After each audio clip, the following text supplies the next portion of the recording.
A paz do Senhor Jesus. Hoje daremos continuidade ao estudo da primeira carta de Pedro. Amém? Continuando, nós paramos no capítulo 3. O capítulo 3 vai falar sobre o dever das mulheres e dos maridos cristãos. Muitas pessoas pensam que o Senhor vai deixar estabelecido somente deveres para as mulheres, mas o Senhor ele vai falar tanto para esposas como para os maridos, respectivamente. E o capítulo 3 ele vai começar falando: mulheres, sede submissas aos vossos maridos, para que aqueles que não creem venham a crer por causa do bom testemunho. E muitas pessoas interpretam essa submissão como se fosse algo semelhante a uma humilhação, semelhante a mulher ser rebaixada, e não se trata disso. A submissão é o companheirismo na missão.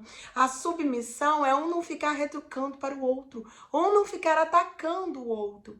E foi isso que o apóstolo Pedro quis dizer. E no versículo 9, ele vai estar falando para os maridos, no capítulo 3 ainda. Versículo 7. Igualmente vós, maridos, coabitai com elas, com entendimento, dando honra à mulher. Ninguém fala isso, né? Mas os maridos, eles têm que honrar as suas mulheres, dar honra para as suas esposas, como um vaso mais fraco, como sendo vós os coerdeiros da graça da vida, para que não sejam impedidas as suas orações. Então, aquele marido que não honra a esposa, aquele marido que não vê a sua esposa como a bênção que ela é, sua oração não é escutada. Muito forte, né, irmãos? Em seguida, o apóstolo Pedro vai estar falando do amor fraternal. Vai estar falando como devemos nos portar em relação aos outros, ao outro. E nós devemos seguir o que Jesus fala. Amai a Deus sobre todas as coisas e ao próximo como a ti mesmo. Devemos amar aqueles que nos cercam, os nossos próximos, como a nós mesmos. E finalmente, sede todos de um mesmo sentimento. Compassivos, amando os irmãos, entranhavelmente misericordiosos e afáveis. Então, para demonstrar o amor, para a gente falar de amor, não basta falar assim: eu amo meu irmão, eu amo a minha irmã, eu amo aqueles que estão na igreja comigo.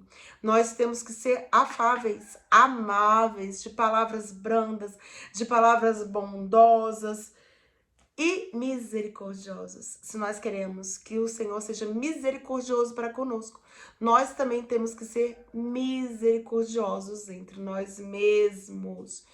E o apóstolo Pedro, ele vai falar sobre como deve ser o comportamento em relação à santificação. Essa carta fala muito de santificação e fala muito de vitória por meio do sofrimento, que é algo que os crentes não querem ouvir, né, irmãos? Nós queremos ouvir somente vitória, somente a bênção, mas Pedro vai estar falando que nós vamos ter que estar firmes na hora da provação também. No capítulo 3, versículo 15, diz assim: antes, santificai a Cristo como Senhor em vossos corações, e estáis sempre preparados para responder com mansidão e temor a qualquer um que vos pedir a razão da esperança que há em vós. Então tem que haver mansidão, tem que haver temor a Deus. Pedro está aqui admoestando e dando direcionamento para o povo. Qualquer um que perguntar o que tem de diferente em você, como que a graça de Deus está habitando em você? Nós temos que responder com paciência, com longanimidade, com mansidão, que fazem parte dos dons ministrados, entregues pelo Espírito Santo de Deus. Amém?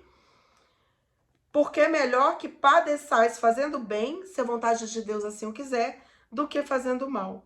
Porque também Cristo padeceu uma vez pelos pecados, o justo pelos injustos, para levar-nos a Deus, mortificado na verdade, mas vivificado no Espírito. O que importa, irmãos, o nosso espírito está firme. Porque a nossa carne é fraca mesmo, a nossa carne é isso aí.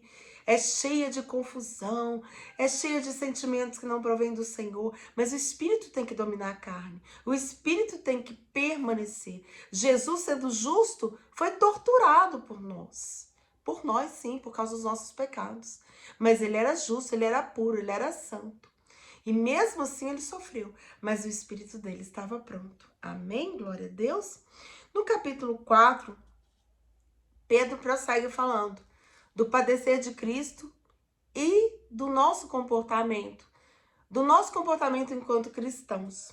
Ora, pois, já que Cristo padeceu por nós, na carne, armai-vos também vós com este pensamento, que aquele que padeceu na carne já cessou do pecado, para que no tempo que vos resta na carne não vivais mais segundo a concupiscência dos homens, mas segundo a vontade de Deus.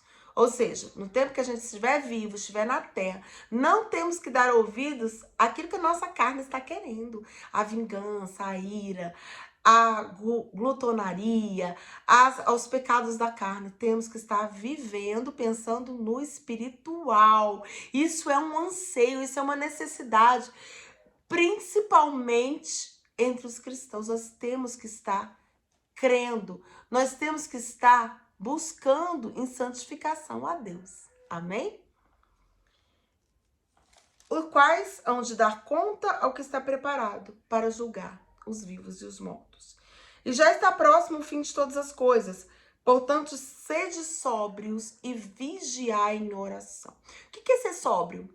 É você não falar demais, é você não gritar, é você não se desesperar, é você não expor demais. Ser sóbrio é ser discreto. É preciso que os cristãos sejam discretos.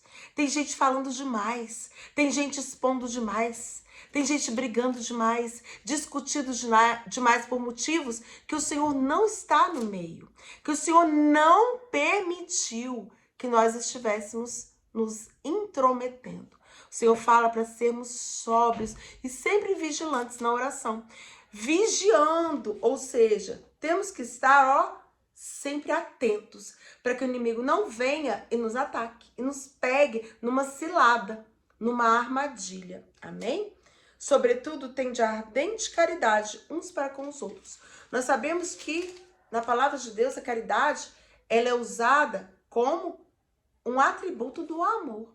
A caridade, ela quer dizer que você vai olhar o outro com o olhar que você gostaria de ser olhado. Caridade não tem a ver com eu dar esmolas, com eu dar o que sobra do que é meu. Caridade tem a ver com o amor que eu devo ter em relação ao outro. Ainda no capítulo 4 diz: se alguém falar, fale segundo as palavras de Deus. Se alguém administrar, administre segundo o poder que Deus dá,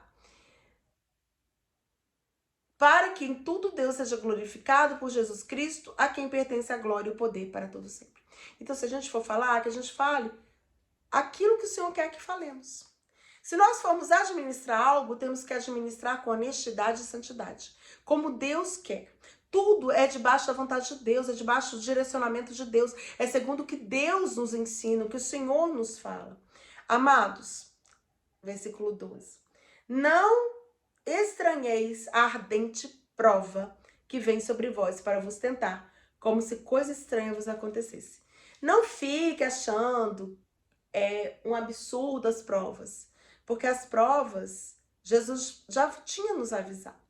No mundo vós tereis aflições, mas tende bom ânimo, porque o Senhor Jesus venceu o mundo. Então, quando a gente estiver passando prova, irmãos, não é pra gente se escandalizar, se assustar, achar o que eu fiz, Deus não me ama, não é nada disso. A prova, ela vem sobre os cristãos, mas a vitória sobre a prova também vem, porque ela vem de Deus. Amém? Se pelo nome de Cristo sois vituperados, ou seja, humilhados, pisados, bem-aventurados sois, porque sobre vós repousa o Espírito da glória de Deus. Quando nós formos perseguidos por causa de Jesus, o Espírito de Deus está sobre nós. Isso nos consola, isso nos anima. Mesmo em perseguição, mesmo em tribulação, sabemos que o Espírito de Deus está nos animando, está nos abençoando. O capítulo 5 vai falar sobre a humildade, os deveres tanto dos jovens como daqueles mais velhos. Apacentai o rebanho de Deus, versículo 2 do capítulo 5. Que está entre vós, tendo cuidado dele, não por força, mas voluntariamente, nem por torpe ganância, mas de ânimo pronto. Nós não devemos ser interesseiros na obra de Deus, isso é ganância. Devemos estar sempre prontos, sempre avivados, sempre dispostos, porque assim é a palavra do Senhor que nos ensina. Versículo 5 diz: Quando, semelhantemente vós, mancebos, sede sujeitos aos anciãos, e sede todos sujeitos uns aos outros, revestivos de humildade, porque Deus resiste aos soberbos, mas dá graça aos humildes. Deus não gosta de soberba, de orgulho, de quem se impõe, levanta o nariz, mas Deus ama os humildes. Aos humildes ele dá graça, ele dá força, ele dá saúde, ele dá liberdade. Os humildes ganham do Senhor justamente pela humildade. E o versículo 6 vai nos afirmar exatamente isso. Humilhai-vos, pois, debaixo da potente mão de Deus, para que a seu tempo vos exalte. Quando você se humilha para Deus, Deus vai te exaltar. Não se humilhe para o homem, não. Mas se humilhe para Deus. Seja humilde com todos, que é diferente de se humilhar.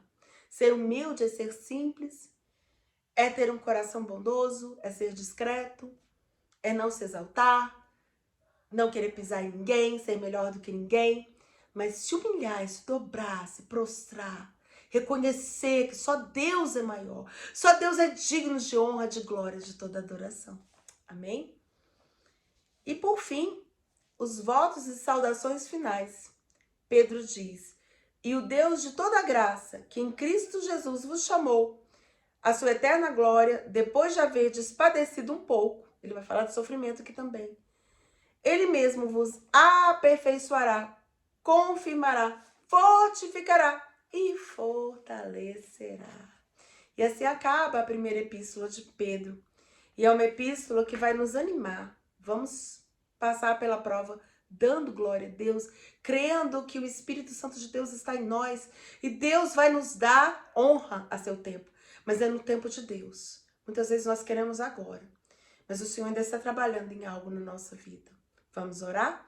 Senhor, meu Deus e meu Pai, nós queremos te pedir que essas palavras venham fazer morada em nós, que nós possamos aprender mais de Ti, sermos abençoados pelo Teu poder, pela Tua graça, que o Senhor possa nos ensinar a estarmos humildes, a amarmos uns aos outros, a termos sabedoria, tanto dentro do casamento, como entre nós, na igreja, fora da igreja, entre os jovens, entre os mais velhos, que possamos sempre ter uma palavra de amor, sermos caridosos uns com os outros, nos humilharmos para o Senhor, porque Ele vai nos exaltar, isso é uma promessa do Senhor. O Senhor vai nos exaltar, o Senhor vai nos dar a vitória, a graça. O Senhor vai nos dar o nosso presente, nosso galardão, porque Ele é maravilhoso. Amém?